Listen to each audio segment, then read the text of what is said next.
Hey everyone, I'm Chris Porter. Today I'm here with Natacha Saint Juste. We both had the pleasure of watching Michelle Obama's Becoming documentary that she released on Netflix. After watching the documentary, I was extremely inspired to really sit down with someone that I knew that was African American, that was beautiful, that was a business owner, and that was driven.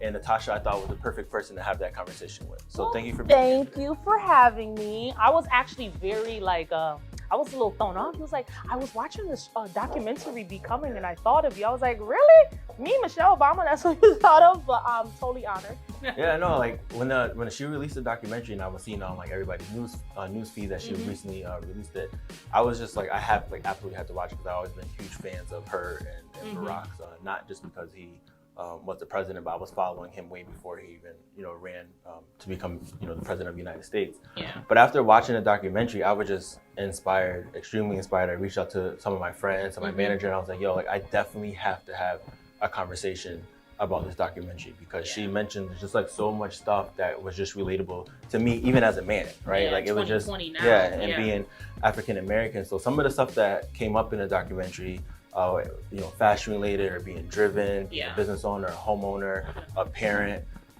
just, standing in your own as African American female or just African American period, just really reminded me of you. Because ever since I met you, you've always been just like confident and just just a big, every time you walk in the room, like, Natacha's in the room. Yeah. Like, so, and that was just, and that was just something that she talked about. And I was like thinking like, when I was speaking to my manager, he was like, well, who would you want to have a conversation with? Like, who do you think of? It has to be like, it should be a female. And I was like, oh, Natacha, like, absolutely. Well, thank you. I'm very honored. It's always a pleasure sitting down and doing projects with you. So I think this is going to be a dope opportunity for me to just sit down and just kind of like for us to chop up this documentary. Because I think that, first of all, I didn't think it was long enough. That's how good it was. Everything that she spoke about in that documentary is relevant now. And the importance, I think one of the key points that I pulled from it is just the importance of educating our young kids, because, the future is in our children. And I think that's something that we definitely need to key in when it comes to just teaching children and stuff like that. And I think it's the perfect opportunity for people our age, younger people, to really pay attention to the stuff that she was saying and really dissect the interview and kind of pull from that. Because you don't see that a lot happening with our age group. People just think about maybe politics or Michelle or Barack and kind of just like bypass it and not really pay attention to the detail. But I got so much education just from watching it. And one of the things that really stood out to me in the documentary and why I thought of you was when she was sharing the story about her grandfather, Dandy, and being just an intelligent African-American male, being super driven, but being just like passed up on opportunities based off his race, his class, and maybe even his gender at the time. And it just reminded me of the story that you and your sister always share, or you shared with me in the past, is like, your dad was a designer, he taught you guys the skill, and it sounded like, he kind of probably missed out on an opportunity, maybe because of the location at the time, where he was born and raised, being African-American male, and just really passing it on to you guys. My father, his father passed away when he was 16, so he had to step up and be the man. So one of his traits, he learned how to sew. So he made a living by learning how to sew, and he put a lot of his brothers and sisters through school by literally a craft that he taught himself. So when me and my sister one day decided we wanted to become designers, we wanted to start a business, first person, who did we go to? Our father. Our father taught us how to sew. And being here now, we're in our space. This is our boutique that we own. We're business owners. We are so grateful for the craft that my father has taught us, because this took us places that we would never thought. Learning, we learned how to sew in the kitchen. Other people went to fashion schools and, design schools. It's like, no, we don't use patterns. We don't do any of that stuff. If I'm pleating something, it's pleating from old school.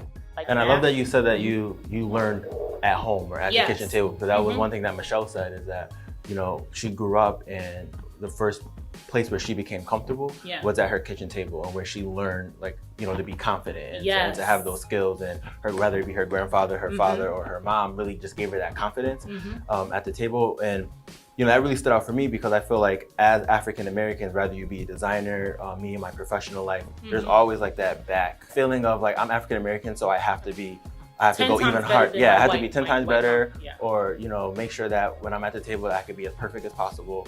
And just always remembering that you might be passed up Just based off because of the color of your skin. So there was a part in the documentary that was extremely moving to me when Michelle was in the room with a lot of the young girls, and one of the young girls asked her, like, how did you work through feeling invisible? And Michelle said, I never really felt invisible because being a young girl sitting at the kitchen table with her family and her grandfather, her mom and dad really gave her that confidence. Yes. And when she was saying how it starts at home. Yeah. And how does that relate to you? Have you ever really felt invisible in your space as like a woman, a business owner, a designer? Moments where I felt invisible in life is, I think being in this industry and it's male dominated, I think being a female in a room full of males, I think that makes any woman feel visible. And I think having that confidence from home, I think what she said about, she got that confidence from being at home. That's where confidence is built, and that's 100% fact. If it wasn't for how my father built us up and made us confident young women, I can see why a woman will walk in a room and there's people that have better education than her, better social stances than her, why that would shrink a woman, why that would shrink an individual, So for you, do you feel like in your field and what you do you kind of feel invisible sometimes? So for me, that scene was extremely touching. It was moving. And when they were talking about, just feeling invisible in the world today in 2020. And I think what Michelle said was it was important because it does start at home, right? Like, how do we help our youth and our young kids not feel invisible? It starts at home, it starts at the kitchen table. And maybe it starts with your parents, maybe it doesn't. It could be your grandparents, it could be your neighbor. It could be compliments too. I think it's important to compliment your children, tell them when they're doing a good job. And then when you criticize your children, I think it's important to give them constructive criticism. I think that's another thing that I think in being in our culture, you're more scolded versus given constructive criticism on why this is not good, instead of just being told, well, you can't do that. I'm saying, well, explaining things, I think that's important too. I think that's a part of building confidence, So I think in the documentary, when she sat down with the group of young females, I thought that was a statement piece too, because I feel like with the world so driven on social media and looks and influencers and how people are presented on social media, I completely see why these young girls feel invisible, because now you're like, it's like you're competing. When they were 16, you remember we were like Skechers and we're wearing like corny stuff. Now these 16-year-olds are like YouTube contracts, and it's crazy because it wasn't like that being 16 for me. I was really corny. No, but that what you're saying is true though. In 2020, I think the expectations of what you need to be as a young person, and if you don't have the confidence and it's not laying at the foundation, of course you'll feel invisible. And going to my life, my family, I think, really pushed me and encouraged me to be confident. Like, we had conversations at the kitchen table. I was encouraged to join things that people weren't in, to do different activities that maybe other kids didn't find that were cool. And one thing that Michelle said is that she was allowed to ask questions. And I think that's so important, because I'm telling you, like, as a kid, I just remember asking a million questions, and my dad being like, that's grown folks' business. Or, when are you gonna start asking questions? That's grown folks' business. But that is just, it was so relatable. Like, those things that you feel bad about, not necessarily feel bad about, but you question, like, oh, maybe when I was a kid, I shouldn't have done this, or I shouldn't have done that, and maybe I shouldn't have put myself in that space. But we always have to remember, like, or even when we think about how tough our parents were on us, or like our grandparents. And I always felt like my grandparents and my parents had high expectations. Like, I would come home and I got an A-. Okay, but like, no, you did it. One thing my grandma always said to me was like, what could you have done to get an A+? And like back then I used to be super aggravated, like annoyed, like, yo, did she really ask me like how I could have got an A+? I just came home with an A-. Exactly. But it's just important, like, it just pushes you and it inspires you to be better. And I think as a generation, we can do that to each other. And we can do it to kids that are not ours. Anytime we come across youth, to really challenge them, ask them questions. So one part of the documentary that I thought was important, or just something that I feel like needs to be discussed, is individuals growing up in a two-parent household. Is that something you personally had a chance to experience, is growing up with two parents in the house?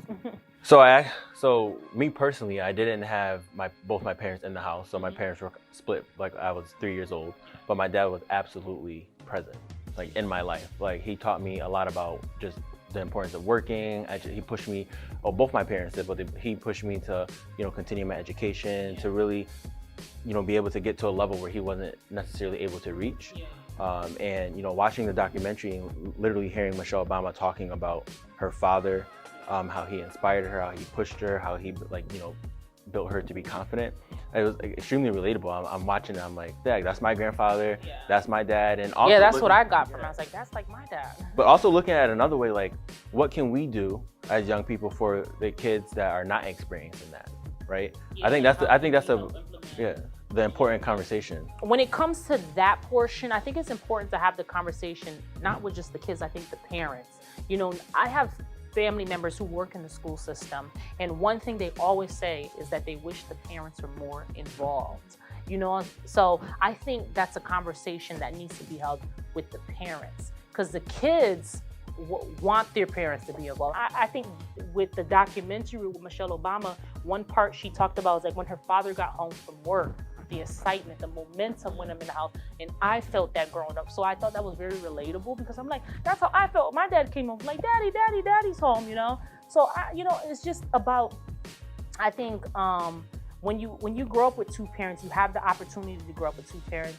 I think re-educating parents on the importance of just effectively communicating with your children, telling them you love them a lot. And it sounds like that's what she really got from her family. And her brother, who was also in the documentary, and her mom, that there was just a lot of communication amongst their family, and we have to communicate, like, not even like at our family level, but within our community. And this documentary inspired me to want to communicate more amongst my community, right? Just my age group, just African American, any like minority, like Latinos, communicating with people outside of what I look like, and having those people join the conversation, I think is really super important. One of my favorite parts in the documentary is when she talked about having high expectations of young people, how her grandfather had high expectations of her, and that just related to me, because every day I have high expectations of myself. I think since the age of like 16, 17, 18, 19, all the way up to now being 29 years old, like every day when I leave my house, like I have an expectation on like what I want to accomplish, what I want to get done. So like, have you ever thought about, feeling like people thought that your high expectations were either you being cocky or just like telling you that you don't need to do that? I think people misinterpret my confidence for arrogance, or she thinks she's all of that. I think with expectations, let's dissect the word expectations or high expectations. I think when people watching that part of the documentary, I think what Michelle was trying to say, having high expectation of young kids, she's not saying that you need to be the next Michelle Obama. You know what I'm saying? That's not what she's saying at all. I think having expectations of you yourself and what your goal, being goal oriented, and just kind of like following through on what you want to do in life. If your goal is literally just to be a seamstress and be the best seamstress that you can be, or something like that. So I think when it comes to me, I've always had high expectations of myself because my parents had high expectations of me, so when it came to education, my father come from a country where you had to pay for education, either you had it or you don't.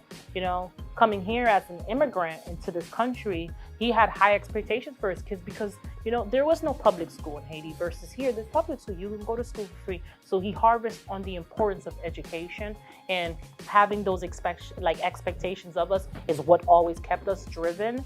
And even now in adulthood, I don't care where I've reached. I think people think this is like my peak. I'm at the highest level, and I'm like, no, not until I'm in Target. Like, I'm trying to get in Target somewhere, so, for me, there is, when they say the sky is the limit, that truly does reflect on my life, because my expectations are above and beyond. And that's what I got from the documentary too, is just like, always remember to have expectations of yourself, and to have your peers, and to have high expectations, just like period. And, I think in my professional life, sometimes that gets confused with, like I said before, like either being cocky or arrogant, or just kind of doing too much. Like I hate when people tell me that, oh, you're doing too much, or you have too much on your plate. Like, no, these are my expectations. Like if I want to do 5 things at once, like that's my expectation.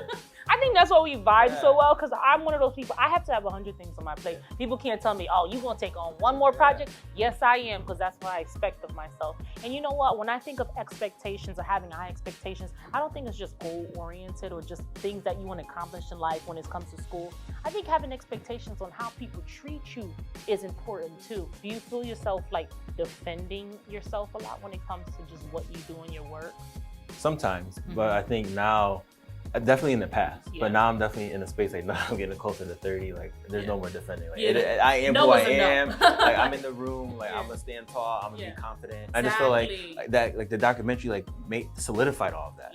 Like literally her story solidified. Just I think me being more confident. And I was watching it. I was like, okay, so now it's on and popping. Like whatever I do, I'm gonna be confident. I'm gonna walk in the room. I'm gonna stand tall. Like no one's gonna question my intelligence because and. I think you're doing that in a way of and still being humble. Like I still feel like I can be very humble, and it's important to be humble, but also being confident and having expectations in yourself. One thing that she was saying was when she was applying to schools, and her brother went to Princeton, and she was applying to schools and sitting down with her guidance counselor, that her guidance counselor didn't think that she was good enough for Princeton. Princeton material, she said, yes. And it's kind of the same thing that we deal with every day. It's just I remember I was in college. I was going to Central at the time. And I was at a store, and I got into this conversation with this lady, and she asked me, "Oh, like, are you in school? Like, are you going to Tunxus, which is a community college, which is fine, right? Like, and going to school period is great, like, right? And community college is much cheaper. Like, do what you want to do. Sometimes we look at kids, or we look at people, or people look at us, and they don't expect us to be able to get in places. So like even now, like when I'm maybe just around town and I'm dressed down or I'm in shorts or something like that, I maybe get into a conversation about what I do for work. Like people wouldn't expect that I'm a manager. Or if I want to do something greater, like I'm working on my second master's degree. And when I was telling people I was going to go back to school for my master's, it was kind of like, oh, you don't need to do that. Or you don't have to do that. You'll be fine like where you are. But like, no, like if I want to go back and get 5 more masters, that's me, right? That's my money, my pocket, like my financial, my school debt. And it was just really important, I think, to see her kind of push through. Like her guidance counselor told her she wasn't good enough, but she still went and did it. I think one important part, which she talked about in the documentary, is when she sat down with that guidance counselor, and that guidance counselor kind of like, told her she's not Princeton material. Instead of letting that kind of like diminish her and just kind of like stop her goal, she actually got into Princeton. And then when she was in Princeton, she finally she said to herself, like, is this what I wasn't good enough for? Looking around her counterparts and realizing that not only do I belong here, but why do you belong? She questioned why other people. She was saying nobody in this room is smarter than me. Exactly, pretty much. And I think that's so important for young adults that feel like, oh, why would I choose? Why would I get into Yale, or why I get into these fancy colleges? Why not, sweetie? Like, you don't know how these people got into these colleges, just like how she talked about in the documentary. I think that right there is one of the key points I think that stuck out to me. You take it. No, I think that what you said is important, and it's actually funny because there's like many times where I'm just at the table. One thing she was saying was about when she got to Princeton, like you were saying, is that being in the classroom or being in the room and like, how did these people get to Princeton? Right? Like how did I feel like she was saying like, I'm way smarter than these people. Like they got into Princeton by either knowing someone, family legacy, or just being on an athletic scholarship. Exactly. And there's been many times that I'm in the room, being a young person, sitting at the table, and I'm like, yo, I cannot believe what this professional who is maybe 50, 60 is saying right now. Like, and you're gonna tell me that I'm not good enough? Exactly. But this person that's been in the field for this many years is not making no damn sense. Exactly. And I think that's what she was saying. Like, many times we compete to get in spaces where. And once you get in the space, you're just like what she said though, like that there's people that are half your intelligence. And there's been many times that I'm at the table and I'm like, homeboy, half my intelligence. Exactly. And you're telling me I'm not good enough, or I can't apply for that job, or I'm not ready yet. Exactly. That kills me. Exactly. So one thing that she said, I actually put it in my phone about the whole, being at Princeton. And she said, I'm coming down from the mountaintop to tell young people, don't listen to them. They don't even know how they got them seats. Exactly. I think when she said that in the documentary, I said, wow, I think that was a statement saying, listen, they told me I couldn't get in this room, and now that I'm in this room, I'm too good for this room. She said, I've been to palaces, to castles, exactly. to G Summit meetings, exactly. Boardrooms, everywhere. She said, I've been everywhere, and now I'm here to tell you guys that like you can be in that room too. Exactly. Like, don't let them tell you that you don't deserve a seat. Exactly, at the table. Or you don't even probably want to sit at their table. I always tell people sometimes if they don't want to pull up a chair for you, why don't you create your own table? I think that's another thing that I think that kids need to understand. Not every seat, I don't want to sit at everybody's table. She was saying like, I'm not gonna just be the first lady and kind of be in the shadows of Barack. Yeah. Like, I'm gonna take this position, which is unpaid. Yes. And she shared that plenty of times, even in her book, it's an unpaid position. Yeah. But she still took it and she made her own space. Yes. She ran like basically her own campaign. Mm-hmm. She spoke, even when Barack was campaigning, she spoke at every speech that he had. Mm-hmm. And then she took her own mission, made her own mission statement, and kind of did her own thing, which I think is just important for women, period. And it being a male, I think it's just so important for women not to be in the shadow of men. Oh. And growing up, like, I've never seen my grandmothers or my mother kind of be in the shadow of like my grandfather or my father. Yeah. So I was looking at that and I'm like, listen, like, this video needs to be in schools. Yeah. Like, this documentary needs to be in middle schools and high schools, because what she just said is so important. And you know what? Speaking of that, when let's get back to in the documentary, she talked about the campaigning, and when she was at what you said, she was at those campaigning and making the speeches and stuff like that. She mentioned at one point where she found herself, she was very outspoken, spoke her mind, and then at one point she had to dumb it down. And use the teleprompter. I was like, exactly, no, yeah. no. She had to kind of like silence her voice, but silence her voice for the greater good. But I think that's something important, because I think nowadays everybody wants to be outspoken, but sometimes silence says more than actually speaking. You got to know how to navigate. I always say this all the time, like, navigate the system. And yeah, she you gotta definitely know how to did navigate. that. So you got to sometimes dumb down to get to that next step. Exactly. I think that's when she just realized the media is going to perceive her how they want to perceive her. Now, let me not give them the ammunition. I think that was something that I took from that. It's like she just understanding like how to play the game. And I think young kids need to understand that when it comes to life, period. It's just how to maneuver the system. Or not being seen as an angry black woman. Exactly, yes, not being seen as I get that a lot. I think just, it's not what you say, it's how I say it. Me and you can have the same conversation, or I say something, I'm gonna sound 10 times more aggressive. I'm gonna sound more demanding than somebody else, just because my tone of voice, But we could be real, but you mean like a white woman. Yeah, exactly. But I find it kind of funny that they want you to be this clean cut, very teleprompter. Let's go back to her having to use teleprompter, not gearing off and just speaking what her mind is. I find it so funny because I feel like as African Americans, we are the ones that set the trend culturally. Have you not noticed, like, big entities, big companies are now using slang when they tweet, Yeah. So I think kids understand, like, we are the culture. We create the culture. We tell people what's popular. And one thing I've always harvested on, people love Black culture but don't love Black people. And that was one thing that kind of stood out to me too, is when she was talking about towards the end of Barack's term as being the president, that we started seeing like the Black Lives movement starting, and starting to see a lot of shootings, and although we had a Black president, right, and Black people in the White House, we were still having a lot of racial issues. Exactly. And just really paying attention to that, like damn, like, we're in America, we got a Black president, but we're still having, these white officers and police officers killing our black men and Black women.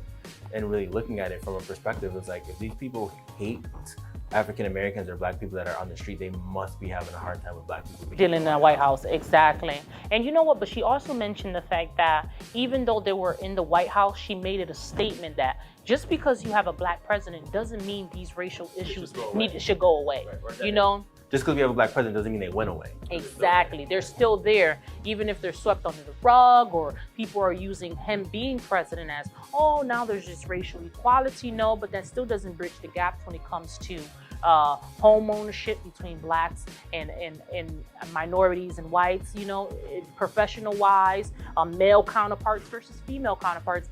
Men still get paid more than women for the same job, and that's just what reality is. I love that she talked about white flight. Yeah. When she showed the picture of her in her first grade class, and there was yeah. her and other white kids. And then her 8th grade picture, there was all black kids. Yeah. And I think the conversation about white flight is important because it still relates to today. And I think subconsciously, because like even now, wanting to buy a home and looking at property, at the end of the day, as a black person, and you're a homeowner in a predominantly white area. Yeah. But when you're thinking about buying a house, you always think about like, am I the only black person that lives on the street? Yeah. And when I do buy my house, you got to keep your grass extra clean. Yes. No trash in the front yard, Yes. like, because you already know people are going to be coming for you. So I just think that, you know, looking at history and looking at white flight is that many times that although we can afford it or we have the money or want to buy a property, we sometimes don't want to buy in that area because we think people are going to start moving because now the black family came in on the street. Being a homeowner and getting into real estate, what I found very interesting is, yes, you're right. Like, for example, I'm building an extension on my house, you know? So I get the town called on me because they didn't think I pulled a permit to get this extension built. It's just like, the town doesn't just know this. Somebody has to report you. You know what I'm saying? It's being in that, you know, they want. It's just different. Let's just say it's just different. Another quote that stuck out to me was when she said, "We can't wait for the world to be equal in order to be seen." And like when I heard that, I was just like, she's absolutely right. Like we can no longer afford to wait for the world to be equal, to make moves and to be great and to do what we want. Like, how did that make you feel when you heard it? I think that quote definitely stood out to me too, because I took it as, okay, Natacha, you can't wait for the world to accept you as a black woman and your power and your stance for you to be like, to have that confidence. And I think that just goes back into building that confidence from being in the household and your parents implementing that on you. So I can't wait for the world to be like, well, it's okay for a black woman to have this position without having to question her or doubt her at what she's saying, for me to feel like, oh, it's acceptable to be who I am and then stand in my truth and be as confident as I am without being judged. Because I feel like when you're too confident, that's also a judgment. I always say this too. They beg young black girls, they beg for black magic, and when you give it to them, they tell you to calm down, sweetie. You're doing too much. You're too arrogant. You're too this. But you know. And I think that's a dangerous message to send out, and I love that she said that in her documentary, because I think young girls need to understand that don't wait until they're ready to accept you to be like, well, I don't care who accepts me. This is me. This is who I am. I'm coming here genuinely a hardworking goer into as I am, and this is who you are gonna have to accept. I'm not in the business of making people feel comfortable with who I am because of your own prejudice. You know? Exactly, and I think one thing too is that we're gonna be facing discrimination for the rest of your life. This ain't going away. Like, exactly. It's not. We could work on it. We can have dialogue around the conversation. It can maybe get a little bit better. But if we were to sit here and wait on like what decisions we were gonna make, or follow our dreams based on waiting for the world to become equal, like we'll never be successful. And relating that to the class question that you asked, one thing that Michelle said is that, as she was being scrutinized, while she was the first lady, and even when they were campaigning both times, is that she felt that fashion was extremely important, and she found it as a tool to use. So she said, like, since people are looking at my shoes already and what I'm wearing, I might as well use this as a tool to kind of relate to people, relate to kids, relate to all people, whether they be gay, straight, or whether they be black or white. Like, how can I use fashion to relate? And also saying that she had to use fashion as a way to, when she walks in the room, always be well dressed, because people are automatically going to judge you. Yes. I grew up in that's how my mother is. My mother's very pressed pants, clean this, clean that, no holes in your socks. So growing up and my mother being like that, she always literally made it important to understand that how you present yourself when it comes to your clothes, wrinkles. You couldn't step out the house if you were like wrinkled and disheveled. It's how people are going to perceive you and how serious they're going to take you. Imagine walking in a room and you look disheveled versus the person that's nice and neat. Who do you think they're going to, you could be saying the same exact thing. Who do you think they're going to believe? Or who do you think they're going to take more serious? And fashion is important in being, not necessarily fashion, like being a fashionable person or being a designer, but just the way you carry yourself in the professional space. And that's one thing that, me at my job, like I always wear a tie, usually wear a tie, especially. I think that's something young kids need to definitely harvest. I think there should be a course where just when it comes to like interviewing, how many times have you sat down? I've sat down and interviewed somebody and they show up like, this is not interviewing you where this is. So, you know, I think educating young kids about just presentation overall is important too. So that's funny that you say you wear a tie, because most men would never think, like, you know? It was drilled in me as a kid. Yeah, like you gotta have a tie. It wasn't just the Sunday best outfit like for church, but just like if I did an interview at a young age, I started looking for jobs at 15. Like there was no wearing jeans to interview. My dad definitely didn't play not wearing a belt. Yeah. Like the pants were not sagging. Oh, not that wasn't like even to this day. If I go to work, like just like maybe a button up without a tie or a polo, and I go to my grandparents' house and visit after. Even my mom sometimes like, "Where's your tie today?" Like that again, going back to high expectations. Yeah. Presentation was an expectation of my family. Exactly. Like we didn't they didn't play. Exactly. But as a black person, I think going into the professional world, that's always in the back of my head. Like I have to be well dressed to make sure people take me serious. Yes. Like you absolutely have to, you know, protect yourself from being doubted. Yeah. And sometimes that tie or that suit helps people not doubt your intelligence. Exactly. Because you could be the smartest person in the room, but as a black person, if you're the smartest person in the room and dressed down, your intelligence goes up. Exactly. Appearance. And you know what? That perception, you know, as much as we say don't judge a book by its cover, it is natural instinct to judge a book by its cover. I do it all the time, unfortunately. You know, that's something I need to get a habit is, and that's true. And it comes down, the first thing people usually doubt is how you look, smile, your demeanor, your hand gestures, things like that. But I think that's something that Michelle definitely, when she talked about, all right, I also noticed in her fashion sense too. So in the White House, she was definitely more conservative, and then now that she's completely out of the White House, I'm like, oh my God, I never knew Michelle like could dress like this. Like she looks like so bomb, you know? And I think this was the true her, dying to come out. But because she's the first lady and she had to present herself in this way, she obviously had to dumb it down. She can't come out with no, you know? Like the scene, I think she came out with the yellow Balenciaga dress and Balenciaga like knee-high boots. Yeah. Like when she came out, I was like, she's definitely this is the Michelle that we, you know? What does becoming mean to you? Okay. So to me, becoming means I'm still developing.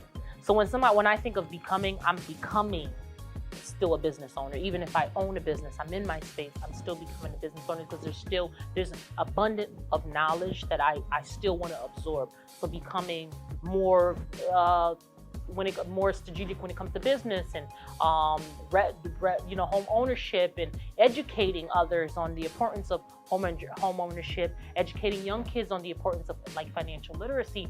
So I feel like at this age, I'm still becoming the woman that I like my expectations. I expect myself to be first lady, even though I won't probably be married to no president, but I've already set myself to be the first lady of whatever, you know, of whatever I'm gonna be of, you know. So for you, what do you take from like this becoming? Just growth. Always know that you are becoming a better you. Yes. Like becoming a better person. Yeah. And again, directly relatable to the term expectations. Yes. Like I want to become into my expectations and meet my goals and grow. And that, I think it was a smart title to use, a smart title to have across a book, and to really inspire men as well, not just women, but men, that you can always become greater. Yes, exactly. And rather, it doesn't mean that could be saving $15 more extra a year. If you're saving a little bit more, like you're becoming a better you, or you know, reaching those goals. And you know, I think becoming to her is really finding her own self, and I think a part of that started early. She's always was becoming. Yeah. And I think the first time she pointed it out was when she said, when her and Barack, I think they were married right before they had kids, that she noticed that he was coming at her like a tsunami. Yes. And she needed to realize that she had to set her own lane and become her own woman. Yes. And being a mother, when maybe not just a mother, but we've all dated or being married. Yeah. Have you struggled with not being shadowed by a significant other? necessarily. Like over. So I've always found myself like I've always been the woman that you can make more money than me now, but eventually I'm gonna make more money than you or something like that. So I've never stood in the shadow just because my personality, I'm so dominant. But in that documentary, when she talked about not standing in Barack's shadow and just kind of creating her own lane, I think that's important for every woman across the thing. It's okay not to just, you don't have to just be a housewife. You don't just have to be a working mom. I think it's important for young adults who are becoming parents for the first time to understand that what are you beyond a mom?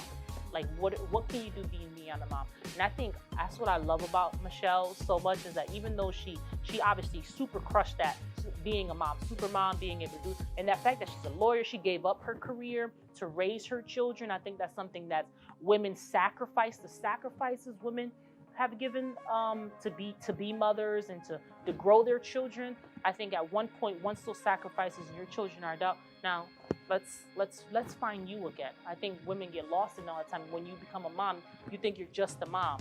No, what are you beyond a mom? What are you beyond a wife? And I think that's what Michelle did, and that's why I think for her, a lot of women look up to her because of that, because she wasn't just Barack Obama's wife. She was Michelle Obama. You think of Michelle Obama, her and Barack is not the first thing that comes to mind. Yeah, that's his wife, but Michelle Obama, the book writer, the mother, the writer, the woman of just everything. I don't know. I think when you think of her, you think of like she encompasses all. Yeah, like she encompasses all. She's just not the first. What a lady. strong woman is. Yeah. And how she carries herself, how she's educated and smart, and she just really pushed herself just to be great. Mm-hmm. And not just to be someone's wife. And I think that's important to talk about, because I think girls are taught at a very young age to find a good man to settle down with and be married and be a good wife. But you know what I'm saying?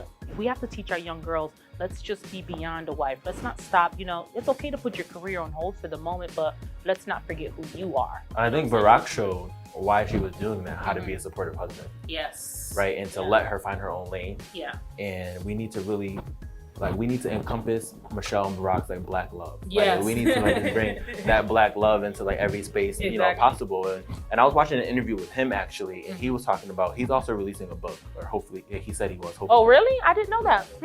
But he said that he was gonna let Michelle do hers first.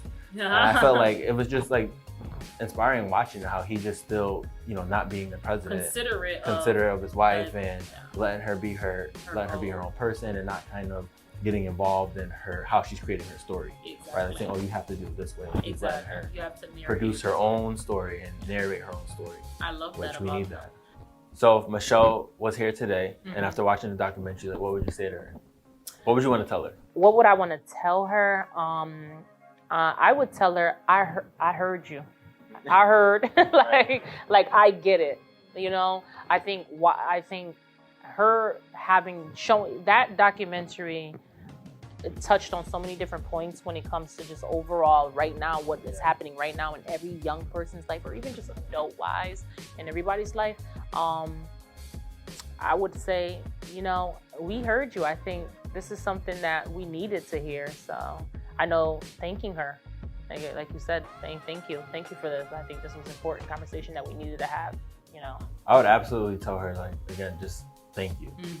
And from the male perspective, I was inspired by her. Her being a female, she inspired me to be great, to just appreciate women differently, look at our culture differently, and inspired me to really make sure that I'm having these conversations with younger people. Yeah. And I definitely appreciated her diversity. Yes. From her, watching it, her audience was extremely diverse. You saw all types of people in her audience, and even her interviewers, moderators. She had 21 different moderators, from comedians to reporters. Gil King, Oprah, Tracy Ellis Ross. She had Steve with the Late Night Show. I think Cohen. It was very diverse. Yeah. And because it was so diverse, everybody asked a different question that personally ethnicity wanted to hear, or that gender needed to hear. So I did like that. I did notice that she had a lot of different people, So. I like that she had males and females moderating, which I think was important. Yeah. And then Eve, I think she had her advisor, Valerie Jarrett, who advised her and Obama for years, conduct an interview, which I think was amazing because who else? Like, I mean, she knows your story. She's right there with you. And we all know Oprah's been supporting them from the beginning. Yes, exactly. So it was actually inspiring to watch, just to have like just the greatness at the table, and also like I love seeing the males, especially white males, interviewing her. Yes. I think that was like it just set the tone and set the stage for hopefully inspiring other people to have those diverse conversations. Exactly. And I think we're in an age where people get uncomfortable when they talk about race and class, and I think that's why this is important. Race, class, and gender. Gender, exactly. This is important because, you know what, these conversations still need to be had. Even if we have certain equalities and certain things have been implemented to make certain things easier for other people, these conversations still need to be had. So I think one thing I would ask her is like if she could be my mentor. Yes, mentorship, you know. And I love that she definitely kind of harvest on the importance of mentorship, because she does a lot of mentorship with the youth. I think Michelle's history is also solidifying that and redefining that as our generations continue to move on, that people will look back and say, we had an African-American first lady and a president and two African-American daughters in the White House. Exactly. Most educated first lady at that holds the most degrees in history. So yeah, just like, I think just a thank you, like literally like looking at the camera and saying like, thank you to Michelle Obama for being great, for releasing the documentary, for partnering with Netflix and making it so accessible to other people. Exactly, opening that lane for conversation. I hope other women take that and kind of like add on to that documentary. You know, they need a part 2. Oh yeah, we definitely need a part 2. Need a part 2. But thank you for coming today, for sitting down with me, for watching the interview. Just again, like when I watched it, I just thought about you and greatness. So I want everyone to literally like just identify someone that inspires you, that makes you want to be a better person, and identify a woman, identify a man, just identify someone that really inspires you. Because and hopefully, if you haven't watched the documentary, you watch it now. It's a must watch. You gotta watch it. Yeah, definitely a must watch, and I can absolutely say 100% it will make you want to be a better person. 100%. If not a better person, better to other people, maybe. There we go. Yeah, so you have to watch it and you have to identify someone that inspires you. And you inspire me, so thank you for being here. Thank you.